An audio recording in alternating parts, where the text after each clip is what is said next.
What is going on, everyone? Online Prep Coach Oscar here with prepcoach.com. Back with an updated post-Finasteride, post-Accutane, post-Lion's Mane, post-SSRI, post syndrome seminar. Wanted to make this update because in the background, I just continue to have so many transformations. They always take long. It's never fast. But this is a disease that I really want to get squashed. I really want more people to know about this, and I don't want to be the only coach out there that's reversing this. I'm sure I'm not. I just, again, don't follow people. But I'd like to teach more about it. Let's break down the pillars and do some updated thoughts as to where I've seen recoveries change. Because it's interesting, I've seen the recoveries as a whole really shift in a different direction, which I don't know if that's because of the state of the world, access to products, quality of products, I don't know, but I'm seeing a lot of interesting changes. So if we look at our pillars, right? First of all, we have our actual androgens themselves, right? We have the hormonal side of things. And technically, I already have to erase that because we also have the ligand binding component. So first of all, we have the hormonal component, that's axis 1. Then we have the actual, how that hormone binds to its receptor. So this is the actual ligand binding aspect. Then we have the genomic genetic aspect, where we have to somehow modulate chromatin or modulate some form of DNA binding in order to make the long-term change what makes it stick, right? Then from there, we have mainly those subatomic voltage-based particles. So we're gonna say this is the actual Ionic pillar, okay?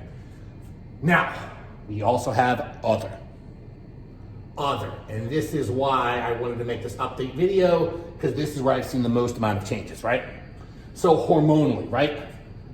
This has also drastically changed from what I put out there on social media and what I put out there on YouTube, because I haven't seen a lot of people able to tolerate the same things I used to do over the past 2 years, whatever it's been specifically. And it's also different what's happened over the past 5 or 10 years, which is interesting. I feel like it has to be a change in the world, because all of a sudden people aren't tolerating DHB well.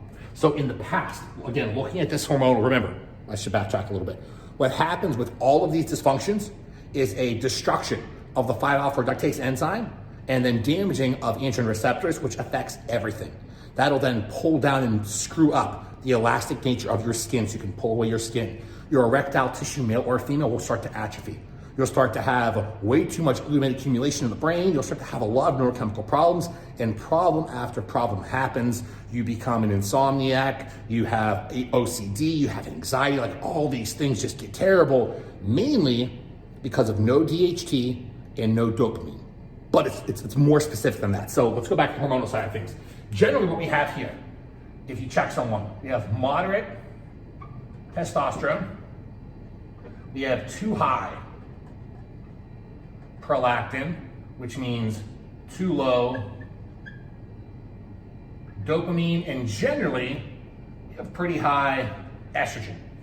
Now, DHT on lab work means nothing, because you can have sky-high DHT levels, but if it's not binding to receptors, doesn't matter. So in this world, what I have not seen lately is people able to handle DHB.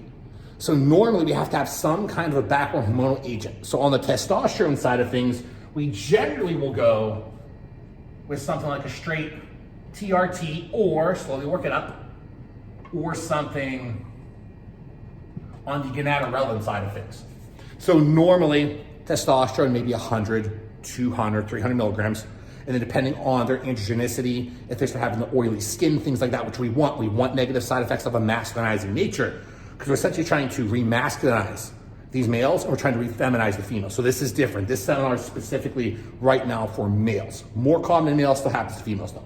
So you start off with your TRT and some kind of an HCG or kisspeptin, gonadorelin, something to drive intratesticular actions. The problem with that though is once you start doing that, you start pushing up into too high estrogen. Now, DIM, calcium D-glucarate causes problems for the majority. So you almost always have to go with an Arimidex, but that usually makes the fluctuations different. So instead you bring in the DHT to pull down.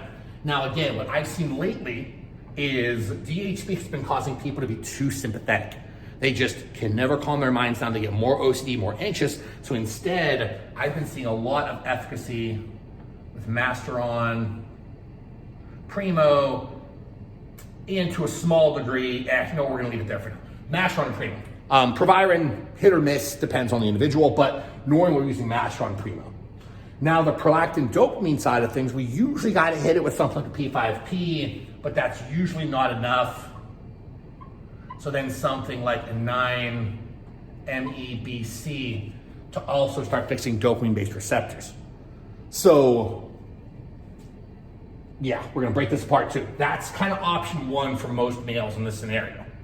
And I will make a follow-up seminar specifically for females with PFS because it's a completely different animal, right? Certain individuals respond terribly to traditional testosterone, gonadotropins. They instead have to use testosterone creams or over-the-counter supplements. So if they go through this process in TRT at all doses, HRT at all doses, nothing's working, switch the script. Instead, go with a test cream, or you go with a baseline Testalutin and Tunga Ali, something along those lines, but then you still have to modulate DHT and dopamine. Generally, if they can't handle TRT, they can't handle Masteron or Primobolan, they get too sympathetically stimulated, and what do they have to do? Over-the-counter wise, that's where the sorghum. I still absolutely love sorghum syrup. So sorghum syrup for the DHT.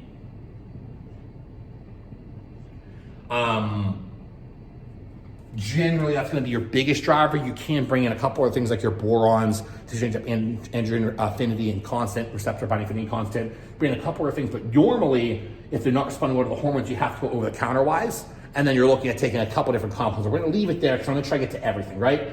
Ligand binding is more the fixing of androgen receptors, right? So how these testosterone and DHT molecules bind out to the androgen receptor and then send the chemical signal, because right now they're kind of dysfunctional, broken, right?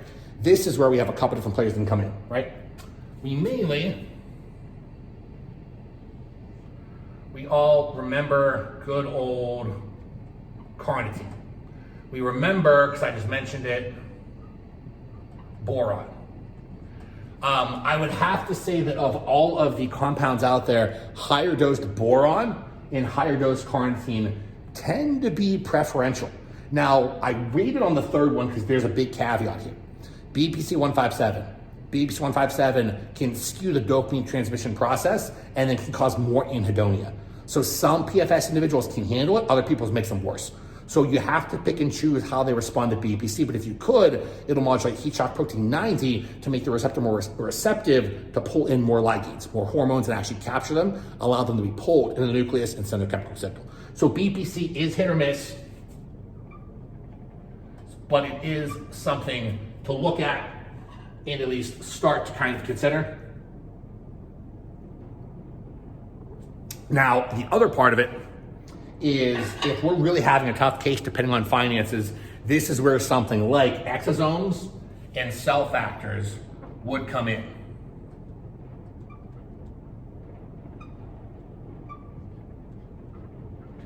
I have microdose cell factors in some individuals. We would take the vial, which has 4 micrograms of bioactives in there, and we would put 1 milliliter of saline solution in there. We would literally dose it at 2 IUs per day. Okay, so it would last 50 days. Exosomes, we generally about 12.5 to 25 billion as a one-time therapy, give it a month and then see how they respond. But I've seen that actually do a lot of things in terms of improving the receptor viability and just re-architecture of these receptors in the first place. So we have some new options with the ligand binding aspect of PFS that I really wasn't doing that much in the past. Now, top one, right? The epigenetic switch, which is probably the hardest one for everyone to do.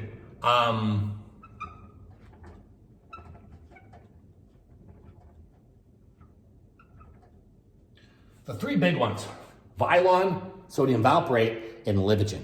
So Livogen is a more decondensing chromatin, which is more midstream, kind of more downstream, so kind of more at the base of the problem would be Vilon, and even further more downstream from that is the sodium valproate. So obviously, if we're ranking them in terms of strength, it would actually be sodium valproate is the strongest, Vilon is the second, and then Livogen is the third. The problem is your risk for potential negative side effects goes up the higher chemical signaling strength these have. So sodium valproate will also modulate GABAergic cascades. It can start to atrophy your brain. It can have a host of negative side effects, so you start low and build up. Whereas Violon is kind of in between those two, not that many negative side effects, but you can still accumulate some because you're opening up DNA for reception, meaning you can make more changes. Then Livogen is the least chemically strong, but almost side effect free. It actually drives healing in like renal and hepatic tissue. So you have those things to kind of consider. There's other HDAC inhibitors out there because that's mainly that histone deacetylase. Mainly what we're looking at here, I haven't seen a lot of them work that well. Even though they have some potential, they'll work in 1 case or 2 cases or 3 cases. They're not working in like 50% of cases. So I probably would still leave those there. That takes the longest thing to change. The Ionic side of things. This is more where we're looking at baseline electrolyte supplementation, which sounds basic, but also nutrition. I think this is one of the biggest things that most people kind of screw up. And as I'm saying that, I'll be completely honest, not all of my PFS individuals that I've worked with that have recovered even track their nutrition. The majority do, but even now I have certain individuals where they're bedridden. They cannot even get out of bed. So the last thing they're worrying about is their nutrition. In the best case scenario though, you would be handling your training and your nutrition to make sure you're trying to strive to drive anabolism. If you build more muscle tissue, you architecturally have to create more androgen receptors, which creates more enzymatic demand, which then gives you more of a potential to flux ions better, to create more hormones and to put those hormones in the receptors more efficiently. Basically is what we're looking at there. And then that leads to more genomic expression. So ideally in this world, we are actually, I'll put training here too.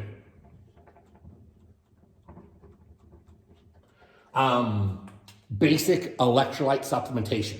Now, it's going to be dependent on the individual. Usually, if we need straight replacement, it's something like an LMNT or Dr. Berg's electrolyte. That's usually the first 2 options. If we need more of a potassium flux. If we don't need those, need more of a lower, a little more sodium and just a moderate amount of potassium, that's more like CBOM's hydration from Get Raw Nutrition. And then if we just need straight sodium chloride, that's a replenish from Get Raw Nutrition. So you have a couple different options there based on what you're actually lacking. Usually most people start off with one of the top 2, top 3, usually replenish. I've been seeing it lately not help as much, but still has a massive amount of validity because most people aren't tracking their nutrition. So you have to kind of pick on the Ionic side of things from LMNT, Dr. Berg's, CBOMs, or replenish. Now, once you have someone who can actually train hard, that always makes recovery better, faster, more efficiently. But this is more looking at the Ionic cascade. Sometimes you have to look in the calcium ions as well, but that's usually more covered with nutrition, but something to keep an eye on. The other. I have to talk about the other category, right? We have had a lot over here, and the problem with it is all coming back to all these other pillars. But if you don't kind of hit them head on, you generally will run into issues. So gut, histamine, sympathetic nervous system, and sleep. These are usually the areas that almost always get hit off stream because of a problem over there. But even though you're fixing the problem over there, these in the meantime cause so much cellular disruption. So if you have the gut-based problems, you're not gonna drive the same neurotransmitter metabolism in the brain that you were to if your gut was fixed. So you almost have to do these simultaneously. Now, this is the hard part, what's going on, right? So this has to be based on the individual, but I'm trying to pick products that you guys could go to that would be easier access and the highest yield compounds instead of trying to troubleshoot it yourself, right? So normally in the gut-based world, we're looking at something like Ultimate GI Repair from Level Up Nutrition, Level Up Health, only if you don't get the anhedonic response from BPC, because that is in there. They have them without BPC, so that's also another option. There's also the seed probiotic, which is kind of a good blanket protocol. The DS-01 variety has a good amount of everything.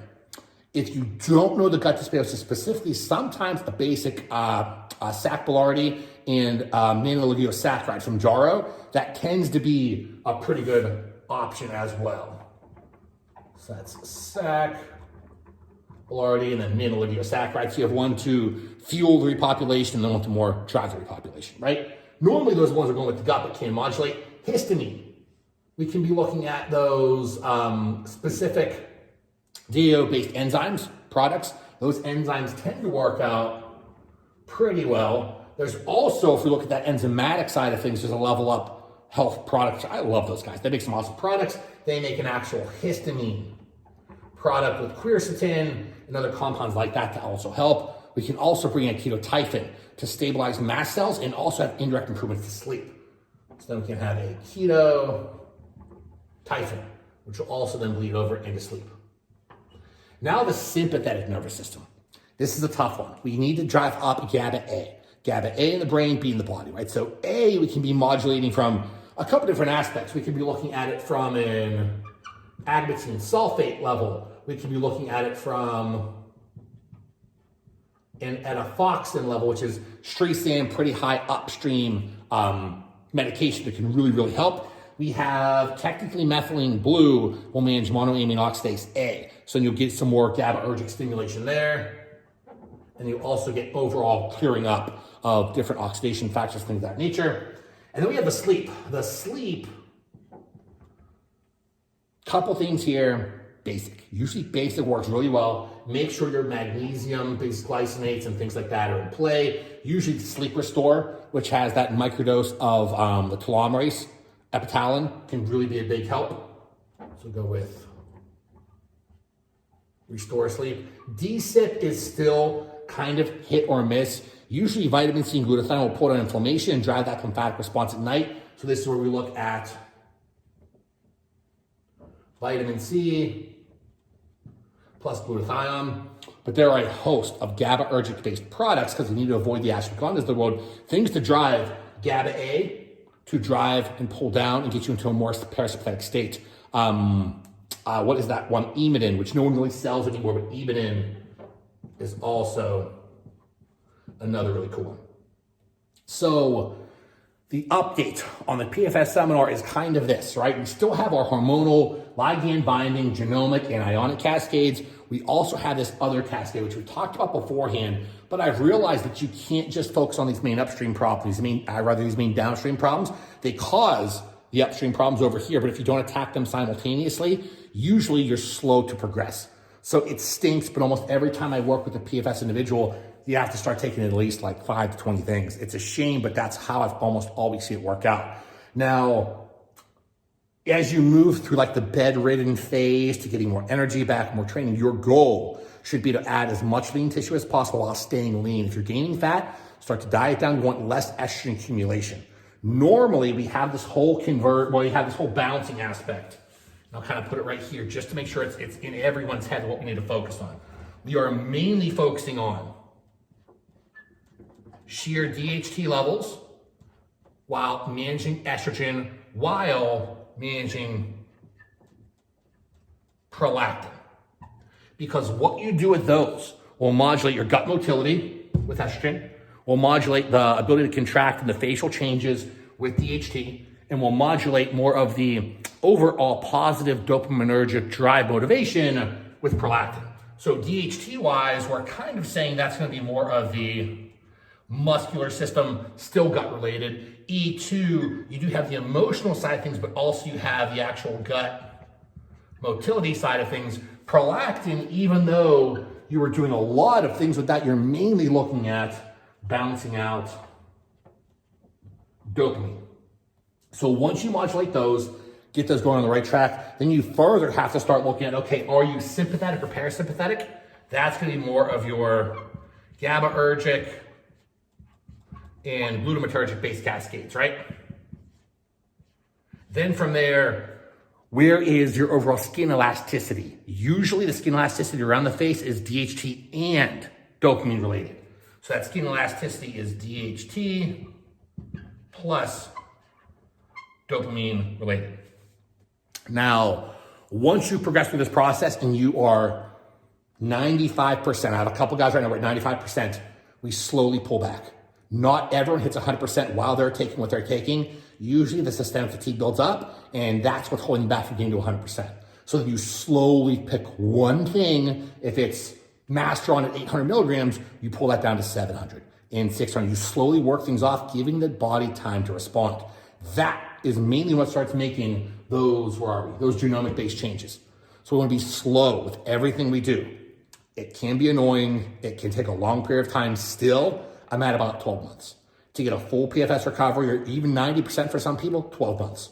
So straight honest, we have about 1 full year in this recovery journey. That being said, you will not be suffering that entire time. We want to get you to livable and then get you to slowly being back to normal. And then once we heal you, I want to make people superhuman, make them happy, add years back to their lives, and just really, really get them their future back, you know? So I'm going to stop it there. We're going to have a follow-up to this video about how to fix this for females, and then even more in-depth seminars on going more in-depth with PFS and PLMS and PS overall. I think this is a good start and an update, especially what I found over time with the changes over to the hormonal side of things. A lot of people, even though I had a lot of success early on with DHB, a lot of people lately just cannot tolerate it. And maybe it's because of the state of the world, maybe with social media, everything's more prevalent. I think that might be it, but more people are more stressed out than ever. So practice your basics, get your grounding in, get your walks outside, practice gratitude. The worst PFS individual out there is the person who stays at home and does nothing. Because what are you doing? You're sitting at home and you're only thinking about that problem. So if you're a coach out there, encourage them to be put into social scenarios, because then you can start to see if they can't adapt in those social scenarios, there could be an oxytocin problem, in which case you could bring oxytocin to stimulate dopamine-based cascades. But if you introduce it to the wrong scenario and stimulate oxytocin in an external environment, it can actually drive aggression and drive amygdala hypertrophy. So you have to be cautious on how you implement it, but there are a ton of different things you can do. I was really hoping that by the end of this year, I could say, yep, this is the cure for PFS, put it out there. No one works with me ever again with PFS. It's just, here's the cure, everyone's good. I wanted that to happen so that these people could stop suffering. And I have not been able to nail that. It's still been, there's no trend or pattern. Although there's all these trends and patterns, it's so uniquely specific on the person. It is without a doubt the hardest disorder to reverse. And I've had a couple hundred at this point. I should probably go back and actually see how many I have to this point, but it's hard. It's hard for absolutely everyone involved. If you're a coach in this world, you have to make sure you're understanding, caring, and loving, because almost every PFS individual I've worked with has yelled at me. They have sent me dozens upon dozens of paragraphs. They have treated me like crap, but I don't say that as a negative. That's the disease and the disorder talking. These are good human beings who are just down their luck. So if you are a coach in this world, you have to be a therapist. You have to be a friend. You have to truly want to help them. If not, send them somewhere else, or at least tell them, hey, I can't do this for you because of X, Y, and Z, because it is very emotionally taxing. So you have to be prepared if you're going to work in this world. So that being said, I'm going to end it there. We'll cover more in future videos. As always, thank you guys so much for watching. And hopefully, as we have more people reversing this disorder, this disorder will slowly kind of die away. Because it's always in the back of my head is something I want to fix for the world.